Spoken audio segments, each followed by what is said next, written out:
नमस्कार, आप देख रहे हैं बिजनेस आज तक। आपके साथ मैं हूं मलिका मल्होत्रा। बिजनेस आज तक में आपको बिजनेस जगत से जुड़ी हर छोटी बड़ी खबर से रूबरू कराएंगे, लेकिन शुरुआत कर लेते हैं बिजनेस टॉप 10 के साथ।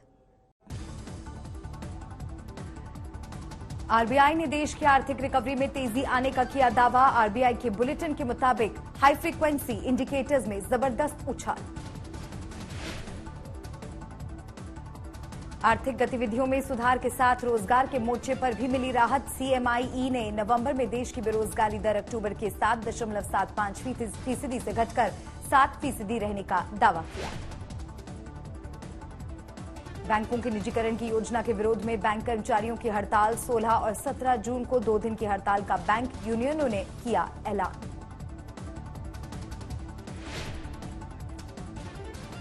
गीता गोपीनाथ ने क्रिप्टो करेंसी को बैन करने के बजाय रेगुलेट करने का सुझाव दिया। आईएमएफ में 21 जनवरी को दूसरी रैंक की अधिकारी का जिम्मा संभालेंगी गीता गोपीनाथ। ओमिक्रॉन के खुलासे के बाद बुकिंग्स में कैंसिल का सामना करने वाली टूरिज्म सेक्टर में बदले हालात। ओमिक्रॉन के खतरे को ज्यादा गंभीर नहीं मानने से पर्यटक फिर से करा रहे हैं बुकिंग। एमपीवी सेगमेंट में किया मोटर्स ने अपनी कैरेंस के लॉन्च से मचाई हलचल। 1999 से 2018 के बीच ग्लोबल मार्केट में इसी नाम से बिकती थी कार। भारत के साथ हुई इस एमपीवी की re entry.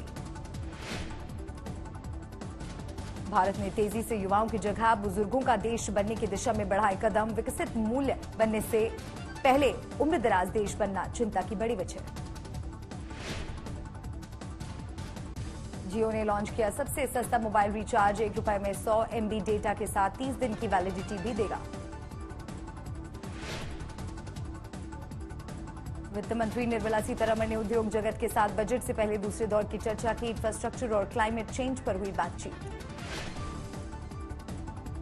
Smart city Lavasa को खरीदने की रेस में डीपीआईएल बना बड़ा दावेदार। कुल 1,814 करोड़ की बोली के साथ अपफ्रंट 100 करोड़ रुपए देने का डार्विन प्लेटफॉर्म ग्रुप ने दिया ऑफर। देश और दुनिया में जारी सेमीकंडक्टर संकट से भारतीय कार बाजार को जोरदार झटका लगा है। ग्राहकों की जबरदस्त डिमांड और नए मॉडल्स के लॉन्च के बीच देश में इस वक्त 7 लाख से ज्यादा कारों पर वेटिंग चल रही है। मौजूदा हालात के मद्देनजर अगले साल जून से पहले ये वेटिंग घटने की जगह बढ़ने की भी आशंका है।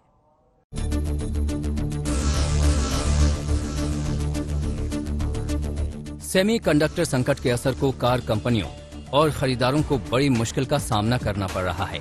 कार कंपनियों के पास कारों के बेहद खास इलेक्ट्रॉनिक पुर्जे सेमीकंडक्टर चिप की भारी किल्लत है। इसके असर से वो पूरी क्षमता के साथ कारों का उत्पादन नहीं कर पा रहे हैं, जिससे देश में 7 लाख से ज्यादा कार खरीदार अपनी कार के घर आने का इंतजार कर रहे हैं। ऐसे में कोरोना के बाद हुई तेज आर्थिक रिकवरी का फायदा भी कार कंपनियों को नहीं मिल पा रहा है।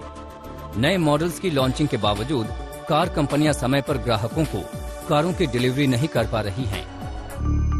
ऐसे में अपनी पसंदीदा कार का इंतजार ही अकेली मुश्किल नहीं है।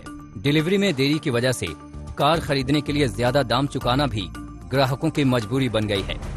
कार कंपनियों की इनपुट लागत बढ़ने से इस साल की शुरुआत से कारों की कीमतों में औसतन करीब 6% का इजाफा हुआ है। इन हालातों में कुछ कारों का वेटिंग पीरियड तो 1 साल लंबा हो गया है।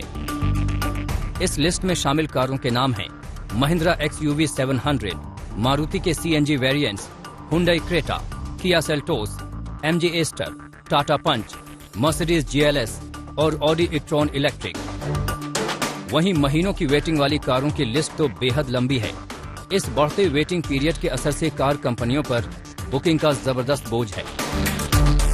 ऐसे में मारुति को 2.5 लाख से ज्यादा कारों की डिलीवरी करनी है, जबकि हुंडई, टाटा मोटर्स और महिंद्रा को 1 लाख से ज्यादा, किया मोटर्स को 75,000 से ज्यादा, MG मोटर्स को 46,000 से ज्यादा, Volkswagen, Skoda, Toyota, Nissan, Renault और ओडी सभी को मिलाकर 75,000 से ज्यादा और मर्सिडीज इंडिया को 2800 से ज्यादा कारों की डिलीवरी करनी है। आने वाले दिनों में ये लिस्ट और भी बढ़ सकती है, क्योंकि 2022 की पहली 6 माही तक हालात सामान्य होने का अनुमान नहीं है। इनमें भी इलेक्ट्रिक कारों के लिए वेटिंग पीरियड सबसे ज्यादा है, क्योंकि इनमें कई चिप की जरूरत होती है। ऐसे में कंपनियां उत्पादन बढ़ाने और चिप की सप्लाई बढ़ाने की पूरी कोशिश कर रही हैं। आज तक ब्यूरो।